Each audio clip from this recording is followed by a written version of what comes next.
Obama is in over his head. That's what we'll talk about for lunch today. I think that the campaign so far is focusing too much on his economic failures, which are fine, but without drawing the conclusion as to Obama's personal incapacity to solve these problems. So, for example, when we talk about Jimmy Carter, we no longer recite, oh, he couldn't solve the hostage crisis, he couldn't cope with the Soviet invasion of Afghanistan, he couldn't bring down interest rates. We don't talk about that. We say he was inept and he was weak. The negative performance has morphed, or metastasized really, into a character defect. When we talk about Nixon, we don't say, oh, he paid hush money to the Watergate burglars, or oh, he accepted money for this or for that. No, we say he was corrupt. And what happens increasingly with politicians is that they do something wrong and people criticize them.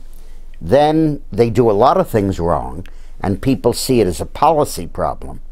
Then they keep doing it and people think it's a character flaw. And that's how we remember them in history. Well, it's about time to move Barack Obama down this stage of history a little bit. We know that he hasn't brought unemployment below 8%. We know that there's no economic growth going on. We know that the stimulus package was an abysmal and total failure. We know that Obamacare is raising our health insurance costs and not doing anything to reduce the deficit. In fact, it's adding to it. We know all that stuff. But now let's come to the conclusion that Obama is over his head, out of his depth. He just doesn't understand what he needs to do.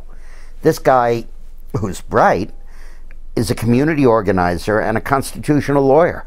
And after that, he was a state senator and a U.S. senator, an elected official, a politician. I don't know if he's taken an economics course in his life. He won't release his transcripts to let us know if he did or not.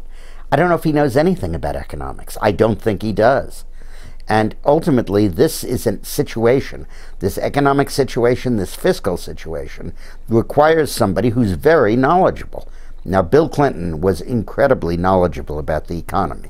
He could talk to economists for hours. He was good at the mathematics of economics. I don't think that Obama is. And I think what we need to do is to spread the notion, the very words, over his head.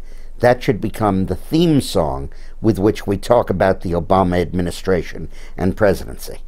You know, it's not my phrase. When you do focus groups about Obama, that phrase, he's in over his head, comes up again and again and again.